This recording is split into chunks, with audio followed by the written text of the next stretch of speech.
Assalamualaikum, selamat pagi Sobat Jejak dan Klana. Hari ini Sabtu tanggal 11 Januari 2025. Saya akan melakukan perjalanan mengunjungi, melintasi tempat-tempat bersejarah di Kota Depok bersama sobat saya dari Rangkas Bitung.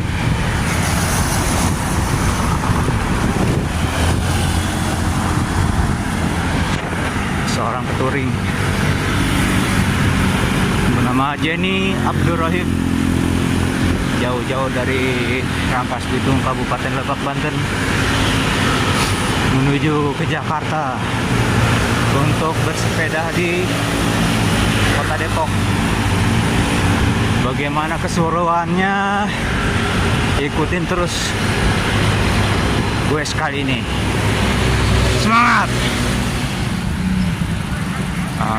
Kita akhirnya tiba di titik kumpul di komunitas bambu, tempatnya JC Rizal, sang historiawan, sejarawan. Ayo kita rehat dulu, titik kumpul di sini. Lumayan nih. Sebelum mulai kita sarapan dulu, ada lontong sayur. Kalau yang mau ngopi silakan ngopi, teh disediain. Nanti kita start jam 8 tank. Sekarang ganjal perut dulu. Oh iya, sama ini teman sepeda dari mana-mana ini ya. Ya pagi ini sebenarnya kita biasa bersepeda nelusurin jalan, sekarang kita nelusuri jejak sejarah sambil bersepeda. Nah ini acaranya kita akan menelusuri jejak sejarah Depok, Kota Depok, dan itu kaitannya identik dengan Cornelis Castellet yang beli tanah Depok sejak tahun 1693. Ya, sebenarnya dia beli karena dia kritik VOC, ya, company yang dianggap membohongi dirinya begitu. Janjinya ke timur mau membawa sivilisasi atau pemberadaban, ternyata yang terjadi bukan pemberadaban tapi penjajahan. Perjalanan dimulai dengan menuju ke checkpoint pertama, yaitu di Kerkstraat atau Jalan Gereja kalau zaman Belandanya ya. Kalau sekarang tuh namanya Jalan Pemuda. Ini kita baru nyampe ke Margonda Raya ya.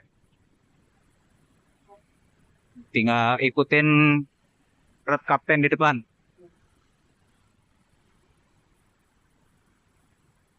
Depan apa? Rumah Sakit Mitra Keluarga Polsek Depok, Balai Kota ya kalau nggak salah nih. Oh iya, Balai Kota Depok.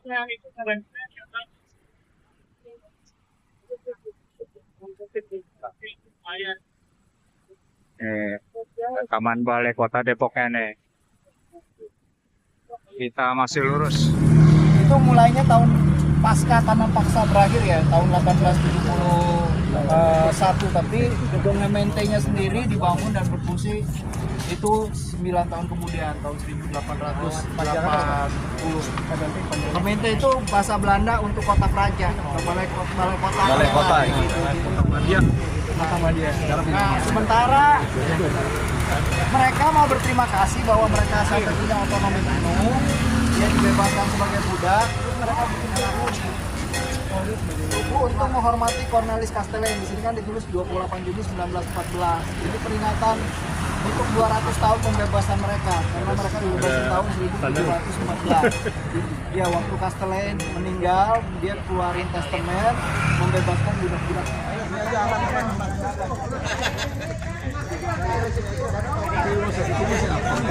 Enggak, sudah tidak terurus. Iya. Saya pernah berobat di sini. Dibawa lagi sepedanya. Oh, baik, baik, baik.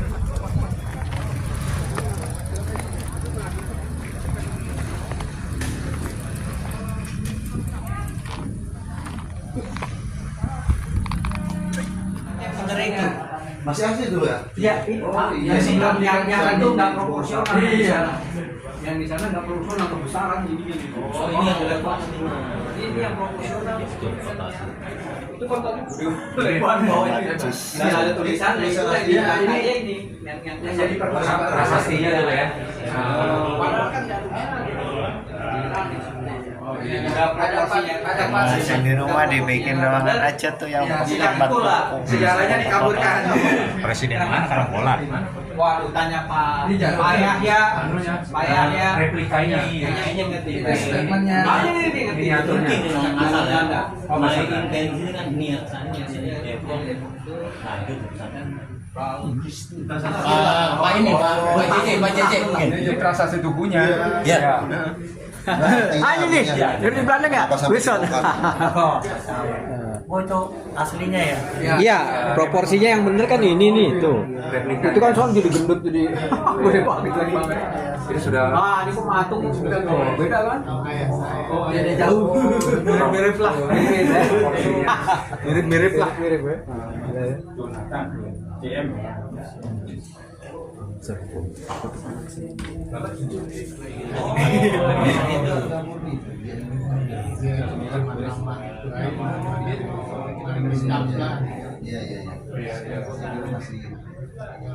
Kayaknya sama. Cuma dua sisi enggak.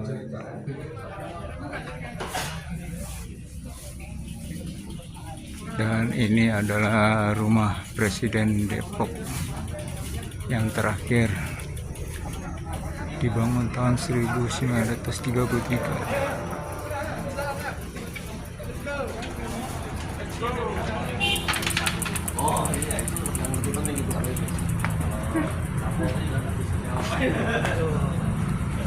Johann Matthijs Jonathan.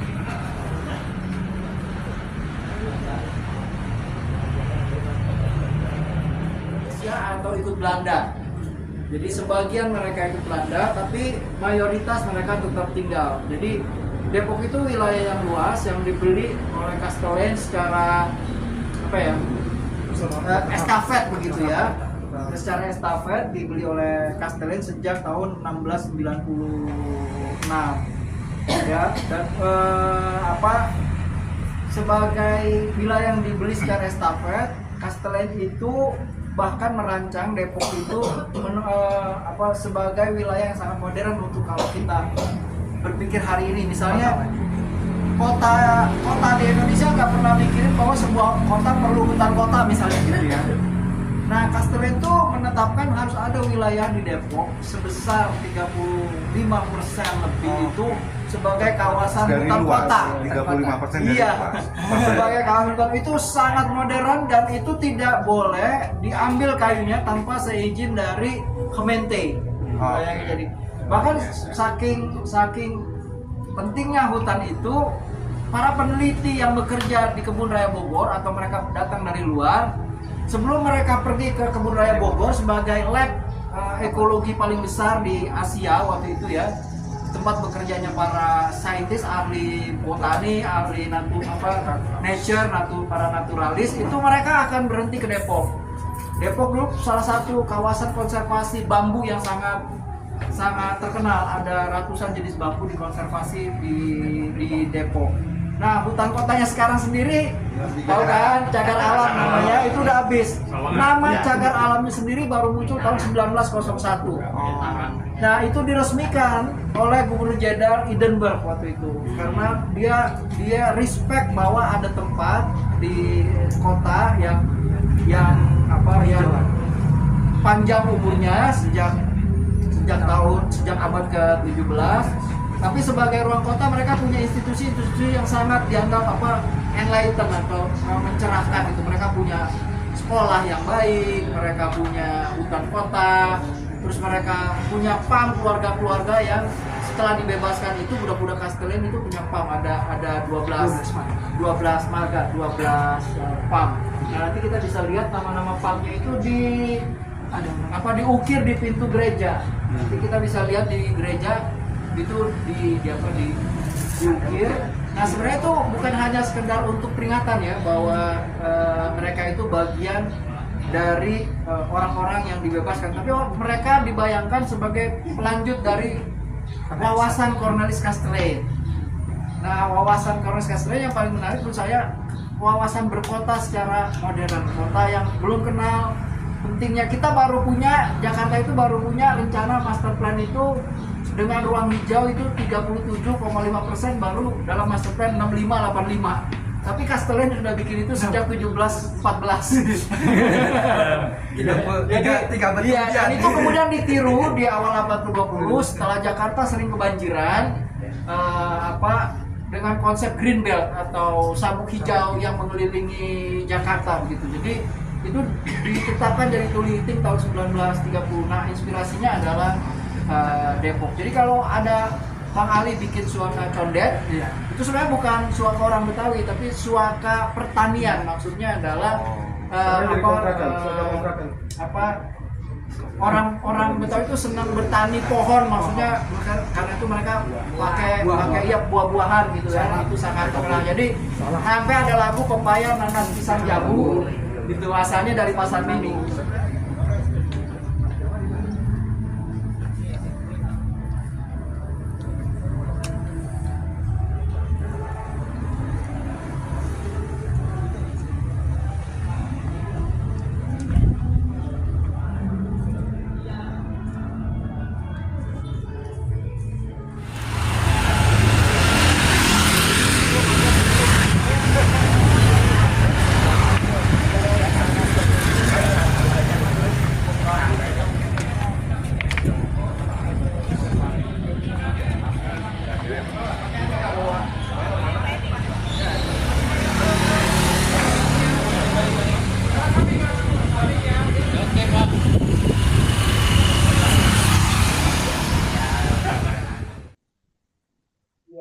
Padahal nggak ada sini kan?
Ini dia tunggangan andalan Edan Eling Racing Team.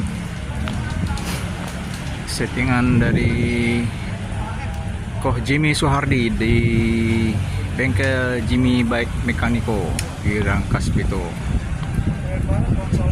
Udah berapa kali ikut race nih sepeda nih. Keren.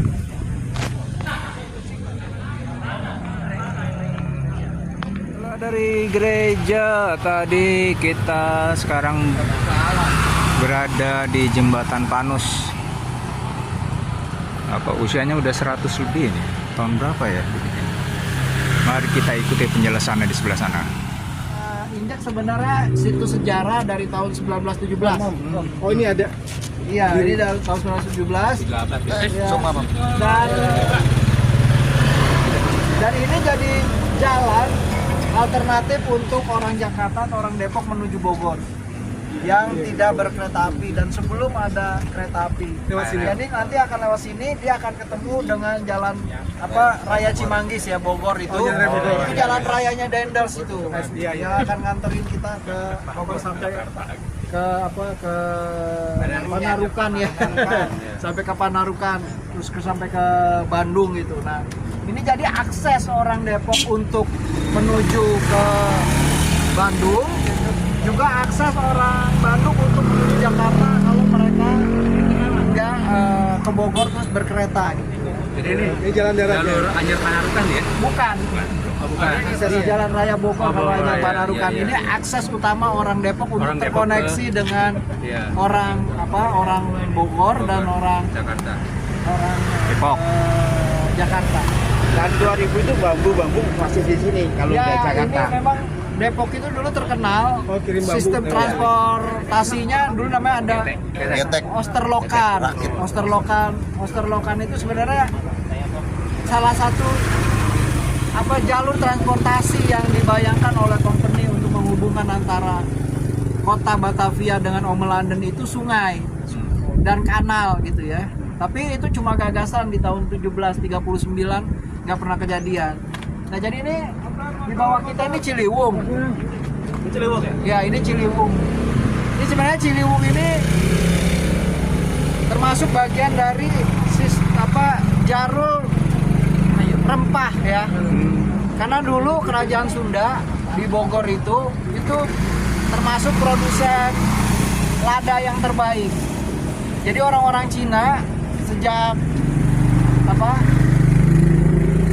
paling tidak abad ke-5 ya, dalam buku pelajaran sering disebut pasien ya, ke kerajaan Tarumanegara. Nah banyak orang Cina itu ngambil lada ke pedalaman, mereka lewat jalur darat ke daerah Bogor. Makanya aneh sekarang di Bogor ada tempat namanya Darmaga. Oh ya, Darmaga. Sebenarnya dari kata Darmaga. Ada pantai. Ya itu nggak jauh dari Ciliwung sebenarnya. Mereka akan bikin perahu, nanti perahu itu digelontorkan sampai ke Batavia, lalu pindah ke Jung ya, kapal besar untuk ngambil lada. Nanti mereka akan berhenti di tepi Ciliwung di daerah Pondok Cina. Oh iya.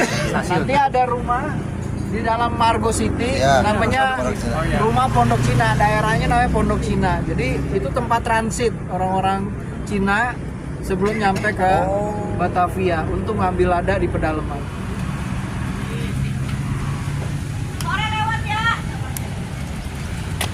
Nah, ini dia jembatan Panus.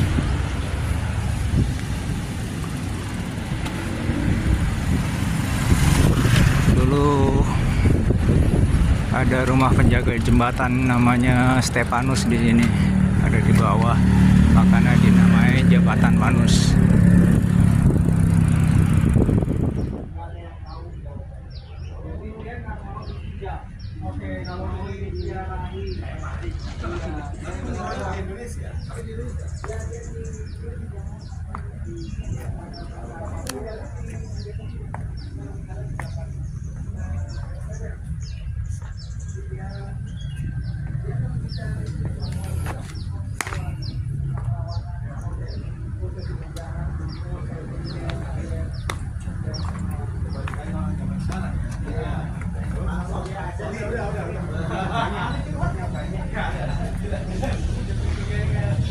Terhadap praktek orang kulit putih ya, terhadap orang pribumi yang diskriminatif, eksploitatif gitu, itu Castellane udah melakukan. Jadi ini makam-makam nggak ada yang dari abad ke 18, nggak ada yang dari tahun 1700, mayoritas dari tahun 1800 pertengahan paling tua. Sampai hari ini masih digunakan beberapa presiden makamnya di sini, Pak. Keluarga Yonatan di sana ya, Pak ya? Keluarga Yonatan. Di sini ada juga makam orang terkenal nih, Katz ini dari keluarga Katz yang salah satu bikin buku pelajaran bahasa Indonesia. Itu banyak yang bukan yang Katz.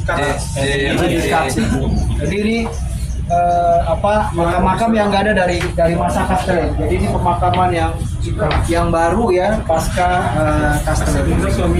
Kalau mau keliling silakan. Yang makam tuanya ada satu, 2, 3 sama di sebelah sana. Kalau mau beli bunga sama yang mawar. Kalau dulu kanselnya nggak mau mengkultuskan dirinya, udah kita nggak boleh mengkultuskan sepeda. Jadi biarin ya sepedanya. Iya sih. Karena sepedanya.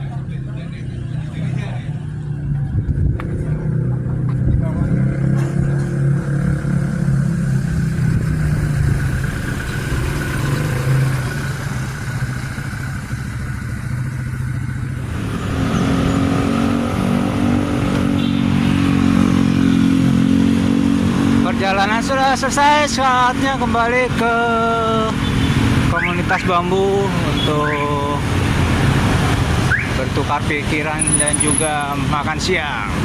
Waduh.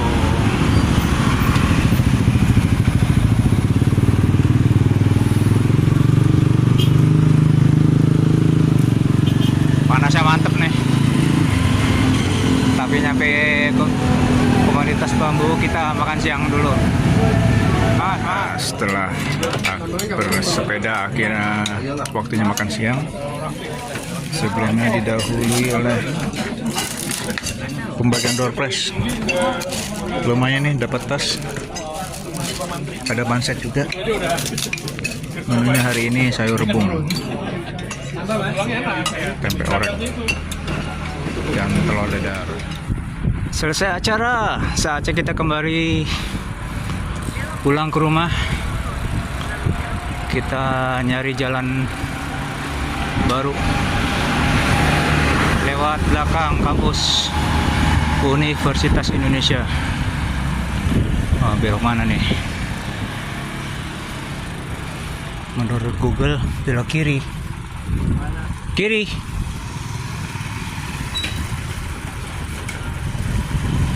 Wah, turunan. Matiin dulu.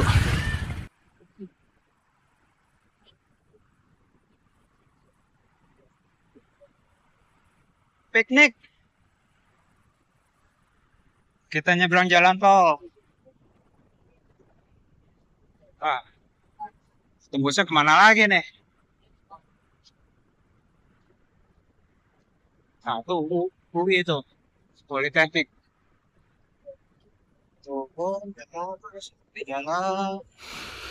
Ini niatnya langsung pulang, ternyata melipir ke sini nih.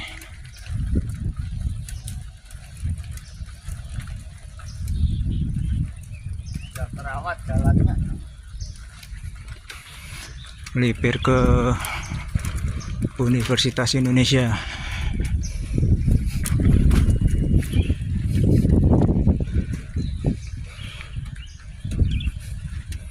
Hei, jam segini sepi. Kalau pagi ampun. Nah, ini gedung rektoratnya.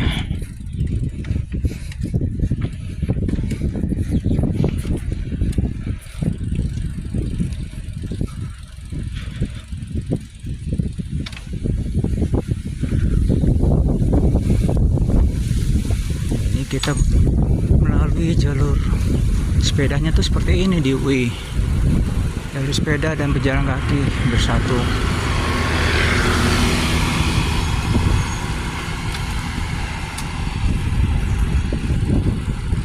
Nanti kita keluar, ambil ke kanan.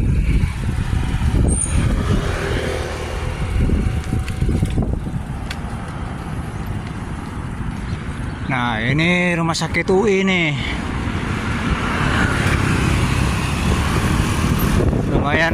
Lumayan lengkap sih.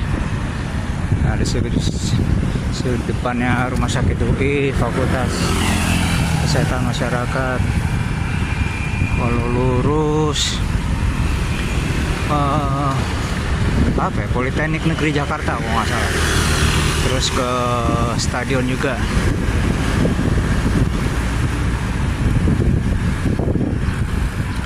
Kita lurus nih.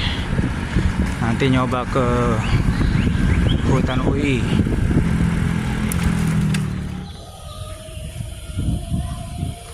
Science Technopark UI.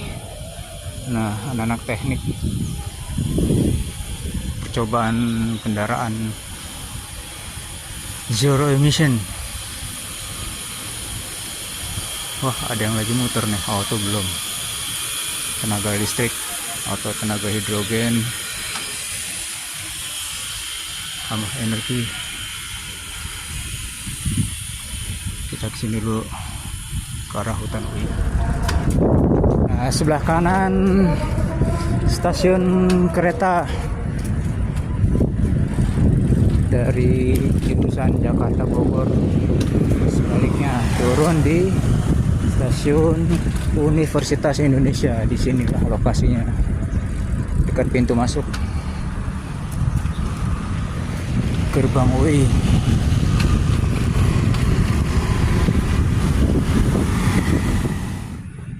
Salah satu bagian dari danau UI dan papan nama terbesar.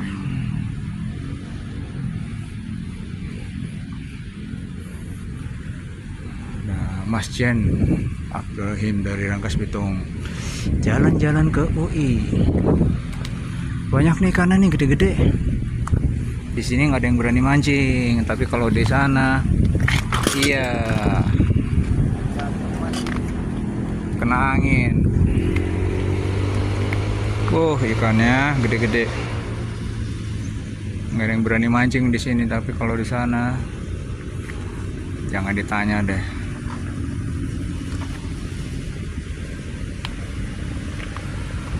Kalau pagi suka ini nih, ada kera ekor panjang, ada kakatua. Ada terakhir ngeliat ada 2 kakatua di sini putih sepasang. Kalau pagi-pagi dan sore-sore, kalau itu kera ekor panjang yang banyak ini nih, dan biawak. Suasana hutan UI. Suasana di hutan UI. Kalau pagi ramai banget di sini nih. Sekarang jam berapa ya? Setengah 2, 13.32. Enak buat gue. Tapi sekarang di sini motor udah bisa masuk. Jadi ya gitulah.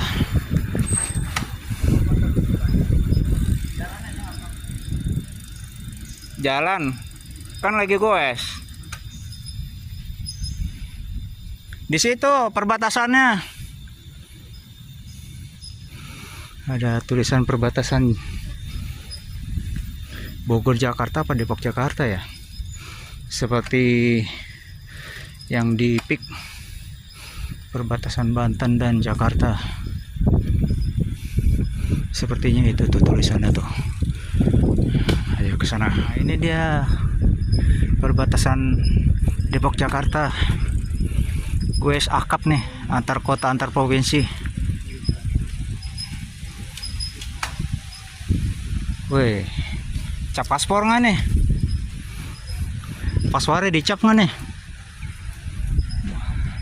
Banyak burung perkutut ya, tekukur. Enak nih kalau di sini nih.